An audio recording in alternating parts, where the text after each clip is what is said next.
Hello my dear student, कैसे हैं आप लोग। चलिए मैं लेकर आया हूँ आपके लिए यूपी बोर्ड के स्टूडेंट्स के लिए 2023 की बेस्ट प्रिपरेशन कर सके मॉडल पेपर।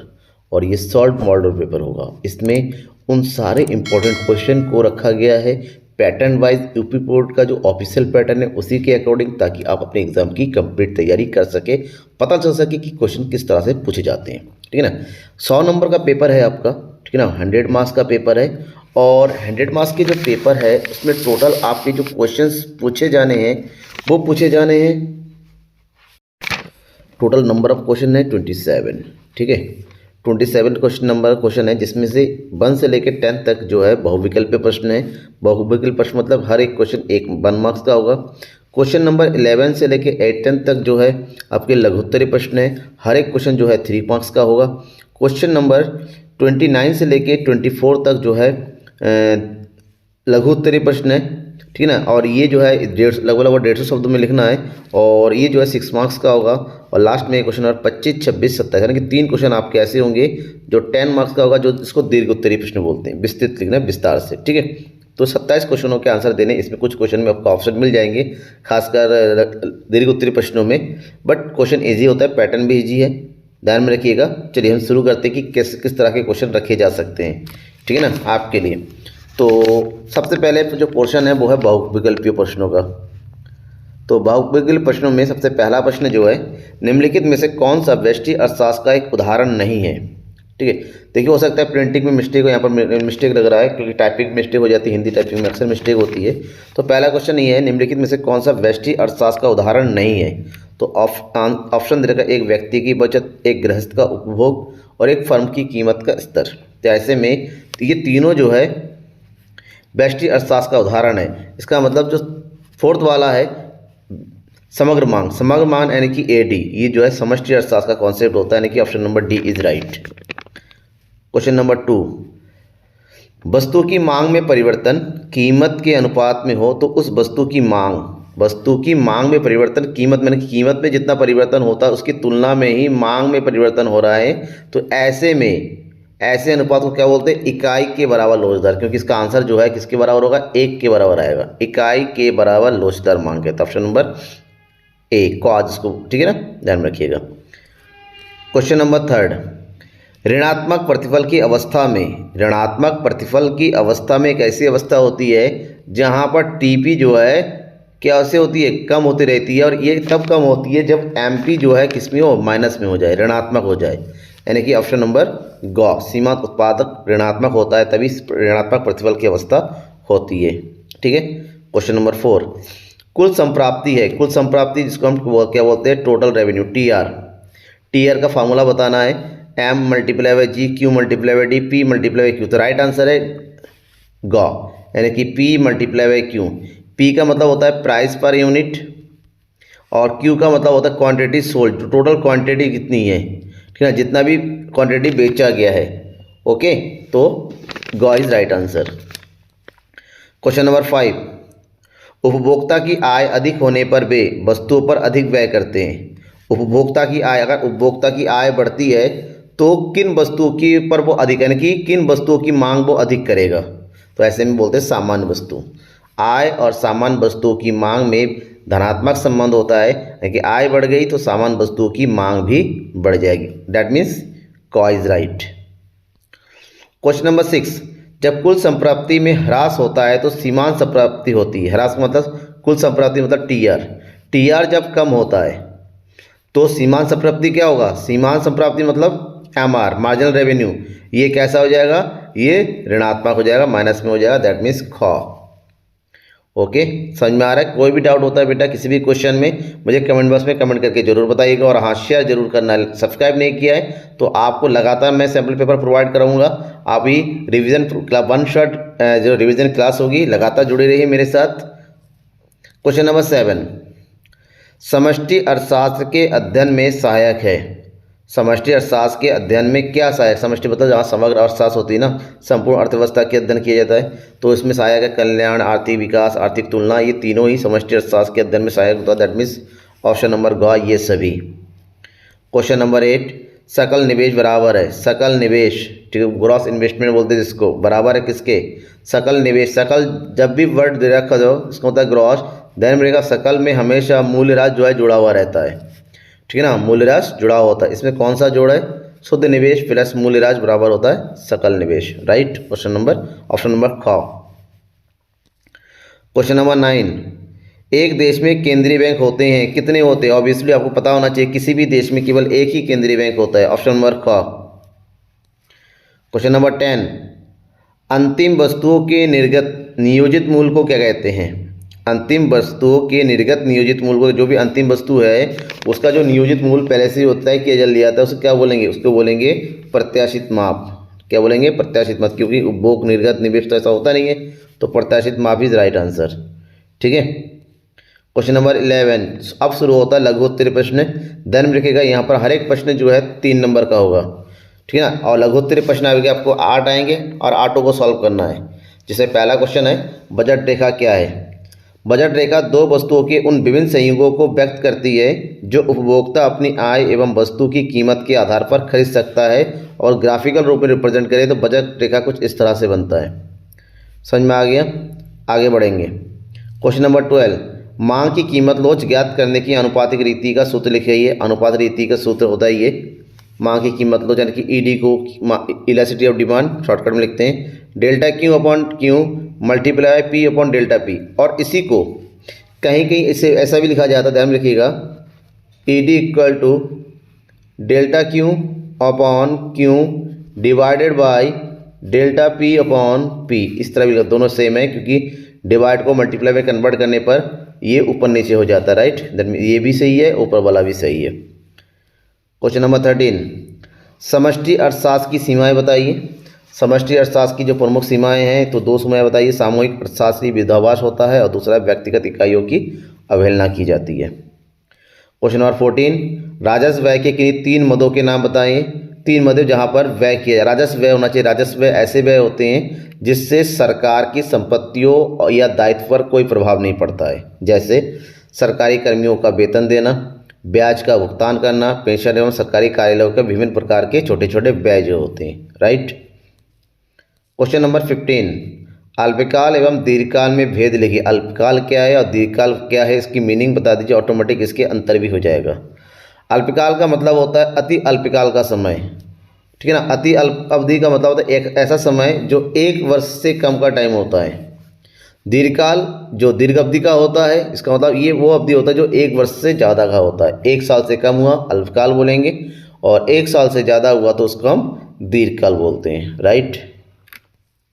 क्वेश्चन नंबर 16, पैमाने के प्रतिफल का अर्थ लिखिए। पैमाने के प्रतिफल क्या, पहली बात तो पैमाने का प्रतिफल जो है एक दीर्घकालीन अवधारणा है, तो ध्यान में रखना है कि दीर्घकाल में उत्पादन के सभी साधनों को एक निश्चित अनुपात में परिवर्तन किया जाता है जिससे उत्पादन का पैमाना भी बदल जाता है, ठीक है ना, और इसी के कारण इसे पैमाने के प्रतिफल का नियम कहा जाता है, क्योंकि दीर्घकाल में कोई भी साधन स्थिर नहीं रह सकता, सब में अनुपातिक परिवर्तन होता है जिससे उत्पादन का जो पैमाना होता है, जो स्केल होता है ना, वो भी बदल जाता है, ठीक है। नेक्स्ट क्वेश्चन नंबर 17, सार्वजनिक वस्तु किसे कहते हैं। सार्वजनिक वस्तु जिसको हम पब्लिक गुड्स के नाम से जानते हैं, सामूहिक आवश्यकताओं को संतुष्ट करने के लिए जिन वस्तुओं एवं सेवाओं का उत्पादन किया जाता है उन्हें सार्वजनिक वस्तुएं कहते हैं, जैसे पार्क हो गया, रोड हो गए, ठीक है ना, झूले लग जाते हैं, ये सब सार्वजनिक वस्तु, क्योंकि ये आम जन सभी के लिए होता है, ठीक है ना। Next question number 18, last question है शॉर्ट, औसत संप्राप्ति वक्र किसे कहते हैं। औसत संप्राप्ति मतलब होता है एवरेज रेवेन्यू, AR कहते हैं शॉर्टकट में। क्या होता है, किसी वस्तु की प्रति इकाई कीमत को औसत संप्राप्ति कहते हैं। जैसे मैंने कहा कि अगर एक किताब कितने की आती करें, एक किताब की कीमत 250 रुपये है, 250 रुपये जो है किताब, तो ये 250 रुपये जो औसत संप्राप्ति होगा, क्योंकि एक वस्तु की एवरेज कॉस्ट जो होती है, एवरेज रेवेन्यू जो होती है, कीमत जो होती है, उसे हम औसत संप्राप्ति या संप्राप्ति को ध्यान में रखिएगा आगम कहते हैं, नॉर्मल लैंग्वेज में आगम बोलते हैं, लेकिन औसत आगम, एवरेज रेवेन्यू, ओके, कंफ्यूज मत होइएगा, यहाँ पर संप्राप्त लिखा है, आपकी बुक में आगम लिखा होगा, दैट एक ही चीज़ है। तो इसके बाद हम बढ़ते हैं ये अति लघु उत्तरीय था, अब हम बढ़ेंगे लघु उत्तरीय प्रश्नों में, ठीक है ना। और ये क्वेश्चन जो है आपके 6 मार्क्स से होंगे, थोड़ा ज़्यादा लिखना है, लगभग लगभग आपका 150 शब्दों में लिखना है। तो पहला क्वेश्चन जो है बहुत ही ज़्यादा कॉमन है और बहुत ही ज़्यादा एग्जाम में पूछा जाता है, व्यष्टि अर्थशास्त्र तथा समष्टि अर्थशास्त्र में अंतर स्पष्ट कीजिए। दोनों में आपको डिफरेंस बताना है और डिफरेंस बेसिकली कॉलम बना के करिएगा। लॉन्ग आंसर जो होता है शॉर्ट में होता है ना, मीनिंग बता दीजिए, कोई दिक्कत नहीं है, लेकिन लॉन्ग आंसर जो होते हैं ना वो कॉलम बना के लिखिएगा अंतरों को। तो पॉइंट बाई पॉइंट अंतर बताएंगे, 6 मार्क्स का है, थोड़ा सा लंबा होगा। तो सबसे पहले है व्यष्टि अर्थशास्त्र, दूसरी तरफ है समष्टि अर्थशास्त्र। तो व्यष्टि अर्थशास्त्र व्यक्तिगत अर्थव्यवस्था के स्तर पर आर्थिक संबंधों तथा आर्थिक समस्याओं का अध्ययन करता है, क्योंकि व्यक्तिगत चीज़ों का अध्ययन करता है। समष्टिगत संपूर्ण अर्थव्यवस्था के स्तर पर समस्याओं का अध्ययन करता है। दूसरा, व्यष्टि अर्थशास्त्र मुख्यतः एक व्यक्ति, फर्म और उद्योग के उत्पादन तथा कीमत के निर्धारण से संबंधित होता है, जबकि समष्टि अर्थशास्त्र का संबंध संपूर्ण अर्थव्यवस्था से के उत्पादन से होता है। व्यष्टि अर्थशास्त्र का मुख्य उपकरण मांग और पूर्ति होता है, जबकि समष्टि अर्थशास्त्र का मुख्य उपकरण समग्र मांग और समग्र पूर्ति, जिसको एडी और एएस कहते हैं। व्यष्टि अर्थशास्त्र के अध्ययन की मान्यता है कि समष्टि स्तर पर सब कुछ स्थिर रहता है, जबकि समष्टि अर्थशास्त्र की अवधारणा होती है व्यक्तिगत स्तर स्थिर रहता है। ओके, ये इसके डिफरेंसेस हो गए। राइट, समझ में आ गया ना। ठीक है, सब्सक्राइब लाइक करना मत भूलिएगा। द इकोनॉमिक्स गुरु को ध्यान में रखिएगा, एग्जाम की प्रिपरेशन के लिए बेस्ट चैनल है आपके लिए। क्वेश्चन नंबर 20 6 मार्क्स का है ये भी। लाभ अधिकतमीकरण को परिभाषित कीजिए, इसके होने की आवश्यक शर्तें। मतलब लाभ अधिकतमीकरण का मतलब क्या होता है, ठीक है ना। प्रॉफिट मैक्सिमाइजेशन बोलते हैं इंग्लिश में। ये एक ऐसी स्थिति होती है जहां पर हर एक उत्पादक चाहता है कि वो अपने उत्पाद की बिक्री से अधिकतम लाभ प्राप्त करे, मतलब ज़्यादा से ज़्यादा प्रॉफिट मिले। तो लिखेंगे कैसे? लाभ अधिकतमीकरण के आशय एक फर्म या उत्पादक की वह स्थिति से जब फर्म को अधिकतम लाभ की प्राप्ति होती है और उसकी हानियां जो है कैसी हो जाती हैं, न्यूनतम हो जाती है। ठीक है ना, हानियां न्यून होती है और लाभ जो है अधिकतम हो जाते हैं। क्यों? क्योंकि लाभ का फार्मूला होता है कुल आगम माइनस कुल लागत। जहां पर कुल आगम ज़्यादा होगा और कुल लागत बिल्कुल कम होगा, उस स्थिति को हम अधिकतम लाभ की स्थिति बोलते हैं और इसी को ही लाभ अधिकतमीकरण के नाम से जाना जाता है।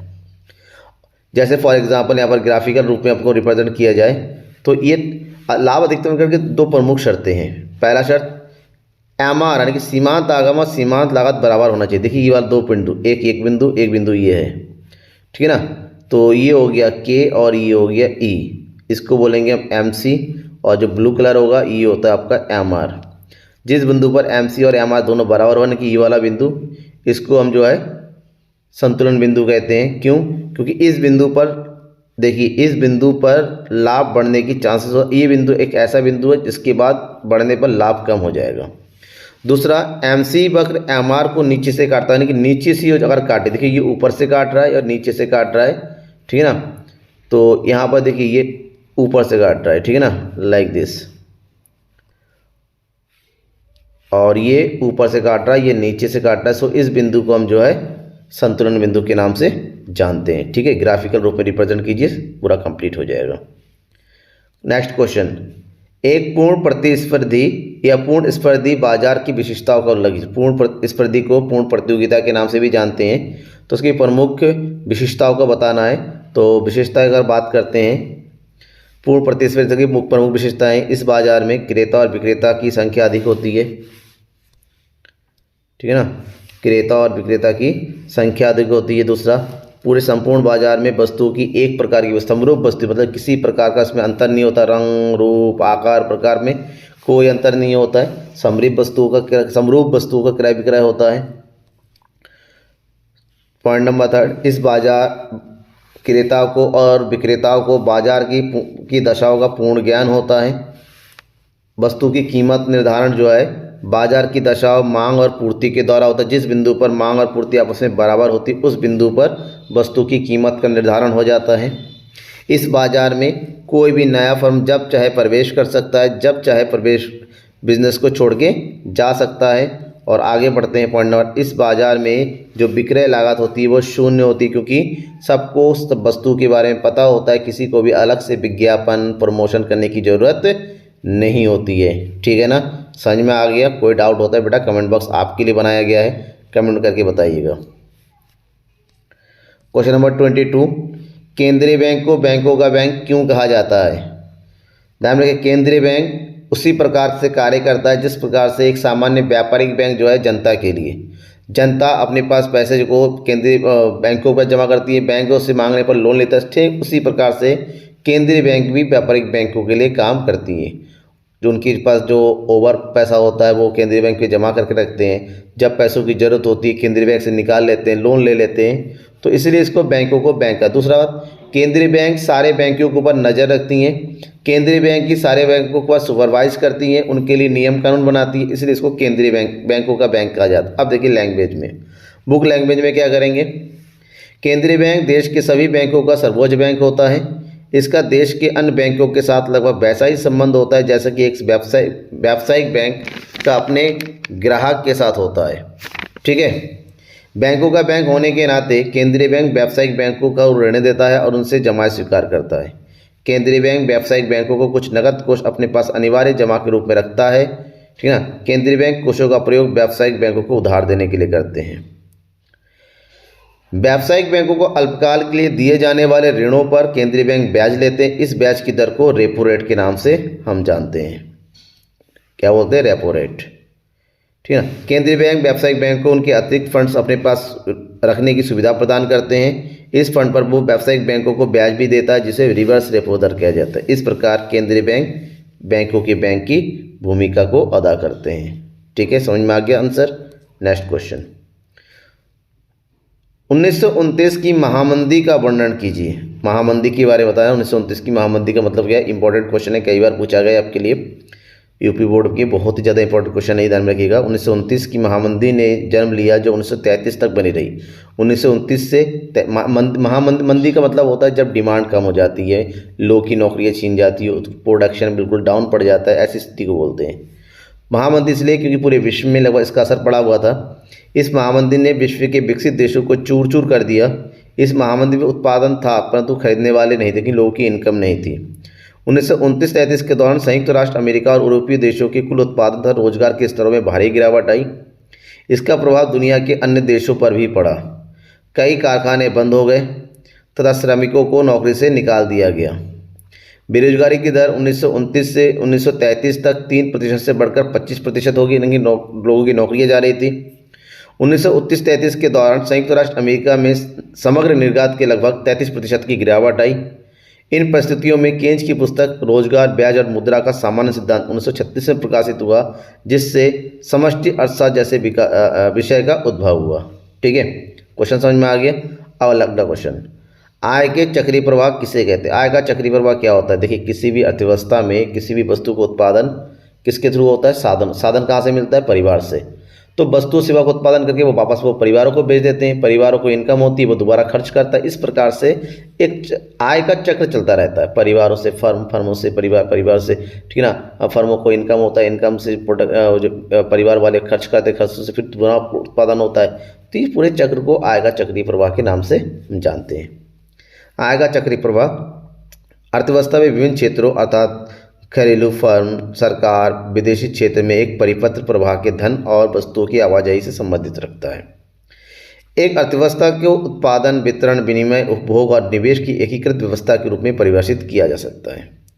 ये प्रक्रियाएं अर्थव्यवस्था के अस्तित्व और विकास में महत्वपूर्ण भूमिका निभाती है। उपभोक्ता उत्पादों को द्वारा उत्पादित वस्तुओं और सेवाओं को पैसों के लिए खरीदते हैं, जिससे अन्य आय उत्पन्न होती है। इसीलिए प्रक्रिया में उत्पन्न आय एक परिपथ गति से चलती रहती है। इसे आय का चक्रीय प्रवाह कहते हैं। इसके अलावा एक सतत प्रक्रिया है, क्योंकि अब प्रवाह का कभी अंत नहीं होता है। क्यों नहीं होता, देखिए ये डायग्राम देखिए। एक तरह परिवार है, एक फर्म है। परिवारों से फर्मों को प्राप्त होता है क्या, श्रम साधन, और उसके बदले में व्यावसायिक वस्तु उत्पादन करते हैं और परिवारों को बेच देते हैं। इसके रिजल्ट में क्या होता है, इसके रिजल्ट में ये होता है कि परिवार जो है इनको उपभोग व्यय देते हैं, इनकी पैसा खर्च करते हैं, और जब इनके पास पैसा आ जाता है तो बदले में ये जो है इनको मजदूरी, लगान, ब्याज के रूप में मौद्रिक भुगतान कर देते हैं। इस प्रकार से जो है अर्थव्यवस्था में एक चक्र चलने लगता है, ठीक ना। और ये जो चक्र चलता है वो कुछ इस तरह से होता है। सबसे पहले होता है वस्तुओं का उत्पादन, ठीक ना। क्या होता है, सबसे पहले वस्तु का उत्पादन, उत्पादन से जो है आय प्राप्त होती है, आय का जो है परिवार वाले क्या करते हैं, व्यय करते हैं, और व्यय से तुम्हारा उत्पादन होता है। इस चक्र को हम आय के चक्रीय प्रवाह के नाम से जानते हैं। अब बारी होती है विस्तृत उत्तरीय प्रश्नों की, लंबे क्वेश्चन से, तो जल्दी से इसको पढ़ेंगे, समझ जाएंगे। 10 नंबर का क्वेश्चन है, मांग की लोच से आप क्या समझते हैं, इसकी विभिन्न श्रेणियों का सचित्र वर्णन कीजिए। मांग की लोच के बारे में बताना है। तो ये देखिए, मांग की कीमत में होने वाले प्रतिशत परिवर्तन के कारण वस्तु की मांग की मात्रा में होने वाले प्रतिशत परिवर्तन के बीच अनुपातिक संबंध को मांग की लोच कहते हैं। अब इसकी श्रेणियों के बारे में पूछा गया तो इसकी प्रमुख 5 श्रेणियाँ होती है। पहला, सापेक्षता लोचदार मांग, ठीक है ना। एक ऐसी स्थिति होती है जहाँ पर कीमत में परिवर्तन की तुलना में उसकी मांग में अधिक परिवर्तन होता है, और कीमत में प्रतिशत परिवर्तन, वस्तु की मांग में अधिक। इसको डायग्राम देखिए, कुछ इस तरह से बनाएंगे जहाँ पर मात्रा की तरफ ज़्यादा डिफरेंस होता है और कीमत में कम डिफरेंस होता है। दूसरा होता है सापेक्षता विरोधदार मांग। एक ऐसी स्थिति होती है जहाँ पर कीमत के में जितना परिवर्तन होता है उसकी तुलना में मांग में कम परिवर्तन होता है, ठीक है ना। और इसके ग्राफ को हम कुछ इस तरह से दिखाया जाता है। देखिए, जो पॉइंट मैंने लिखाए हुए ये सारे आपको लिखने हैं उसी तरह से, तो एग्जाम में पूरे मार्क्स मिलेंगे। ये थोड़ा सा सीधा खड़ा होगा जहाँ पर आपका कीमत के बीच में ज़्यादा गैप और मात्रा के बीच में कम गैप होता है, क्यों ऊपर क्वांटिटी मात्रा, ध्यान रखिएगा। तीसरा होता है इकाई लोचदार मांग। इकाई लोचदार मतलब जब वस्तु की कीमत में और उसकी मांग की मात्रा में दोनों में समान परिवर्तन होता है, उसको इकाई लोच कहते हैं। और बिल्कुल ये जो ग्राफ होता है ऊपर से नीचे स्ट्रेट बना हुआ रहता है, इससे कीमत में और मात्रा के बीच में समान गैप नज़र आता है। क्वेश्चन नंबर 4, पूर्णतः लोचदार मांग। एक ऐसी स्थिति होती है जब वस्तु की कीमत में परिवर्तन हो या ना हो, लेकिन उसकी मांग में बहुत अधिक परिवर्तन हो जाता है। ऐसी स्थिति में कीमत 0 होता है और मांग की मात्रा अधिक होती है, और इसी कारण इसका जो ग्राफ होता है एक्स एक्सिस के सीधे समानांतर बनाया जाता है। क्वेश्चन नंबर 5, पूर्णतः बेलोचदार मांग। एक ऐसी स्थिति होती है जहां पर कीमत में तो परिवर्तन होता है लेकिन वस्तु की मांग में कोई परिवर्तन नहीं होता, और उसका जो ग्राफ बनता है वो बॉय एक्सिस के पैरेलल में बनता है, क्योंकि कीमत मात्रा में कोई परिवर्तन नहीं होगा, केवल कीमत में परिवर्तन होता है। राइट, आगे बढ़े। क्वेश्चन नंबर 26, पूर्ण प्रतिस्पर्धी की विशेषताएं बताइए। पूर्ण प्रतिस्पर्धा में एक फर्म कीमत स्वीकार क्यों होती है। देखिए, पूर्ण प्रतिस्पर्धा की विशेषताओं को आपने पहले भी बता रखा है, यहाँ पर भी बताइए, सेम वही है, कोई अंतर नहीं है। बस यहाँ पर थोड़े पॉइंट ज़्यादा लिखिए कि पूर्ण प्रतियोगिता में जो है क्रेता और विक्रेताओं की संख्या अधिक होती है। पूरे बाजार में समरूप वस्तुओं का क्रय विक्रय होता है। क्रेता और विक्रेताओं को बाजार की दशाओं का पूरा ज्ञान होता है। कीमत का निर्धारण बाजार के द्वारा की जाती है। अब इसमें दूसरा पॉइंट है कि पूर्ण प्रतिस्पर्धा में एक फर्म कीमत स्वीकारक होती है। कैसे? एक ऐसी स्थिति होती है जहां पर बहुत सारे क्रेता और बहुत सारे विक्रेता बाजार में मौजूद होते हैं। किसी एक क्रेता या एक विक्रेता का बाजार की स्थिति में कोई प्रभाव नहीं होता है, ठीक है ना। ध्यान रखना कि इस स्थिति में वस्तु की कीमत का निर्धारण बाजार में वस्तु की मांग और पूर्ति के आधार पर होती है, तो व्यक्तिगत फर्म कीमत को तो प्रभावित नहीं कर सकती। ऐसे में प्रत्येक फर्म को बाजार द्वारा निर्धारित कीमत को ही क्या करना पड़ता है, स्वीकार करना पड़ता है, ठीक है ना। तो देखिए, इसका ग्राफ कुछ इस तरह से होगा। ओके, नेक्स्ट आगे बढ़ते हैं। क्वेश्चन नंबर 27, केंद्रीकृत योजनाबद्ध अर्थव्यवस्था तथा बाजार अर्थव्यवस्था के भेद को स्पष्ट कीजिए। केंद्रीकृत सेंट्रलाइज क्यों नहीं बोलते हैं, बाजार मतलब मार्केट। बाजार अर्थव्यवस्था केंद्रीय के दोनों में अंतर भी आपको जिस तरह बताने, देखिए हमने प्रॉपर वे में दिखाया हुआ है, आप यहाँ से नोट कर लीजिए। पहला अंतर क्या है, बाजार एक स्वतंत्र अर्थव्यवस्था होती है, जबकि केंद्रीय अर्थव्यवस्था जो है केंद्र सरकार के अधीन होता है। बाजार अर्थव्यवस्था में संपत्तियों पर निजी व्यक्तियों का अधिकार होता है, जबकि केंद्रीकृत अर्थव्यवस्था में संपत्तियों पर जो अधिकार जो होता है वो सरकार का होता है, यानी कि जनता का होता है। उत्पादन प्रक्रिया में सरकार का कोई जो है सहभागिता नहीं होता बाजार अर्थव्यवस्था में, जबकि केंद्रीकृत अर्थव्यवस्था में संपूर्ण आर्थिक क्रियाएं सरकार के प्रत्यक्ष सहभागिता से ही चलती है। उत्पादन प्रक्रिया का मुख्य उद्देश्य लाभ अधिकतमकरण नहीं होता है बाजार के उद्देश्य में, जबकि केंद्रीकृत में उत्पादन प्रक्रिया का प्रमुख उद्देश्य सामाजिक हित होता है, सामाजिक कल्याण होता है, ठीक है ना। और नेक्स्ट है, बाजार अर्थव्यवस्था का विकास बाजार शक्तियों पर निर्भर करता है। बाजार अर्थव्यवस्था में और केंद्रीकृत अर्थव्यवस्था में अर्थव्यवस्था का विकास योजनाबद्ध सरकारी कार्यक्रमों के द्वारा होता है। लास्ट वन, विभिन्न निजी फर्मों के बीच गलाकाट प्रतियोगिता होती है, क्योंकि यहाँ पर निजी व्यक्तियाँ अधिकतम जो है मार्केट को कब्जा करना चाहती हैं, जबकि केंद्रीकृत अर्थव्यवस्था में कोई प्रतियोगिता नहीं होती, सब कुछ सरकार के नियंत्रण में होती है, ठीक है ना। तो ये थे इसके सब पे इंपॉर्टेंट क्वेश्चन। कैसा लगा आपको ये सैम्पल पेपर, क्या आपके लिए फ़ायदेमंद है या कुछ ऐसा छूट गया जो आपको और चाहिए था, आप और एक्सपेक्ट करते हैं, मुझे कमेंट बॉक्स में कमेंट करके ज़रूर बताइएगा। Thank you everyone. इसी तरह बने रहिए मेरे साथ। सब्सक्राइब नहीं किया है, सब्सक्राइब जरूर कर लीजिएगा। बाय।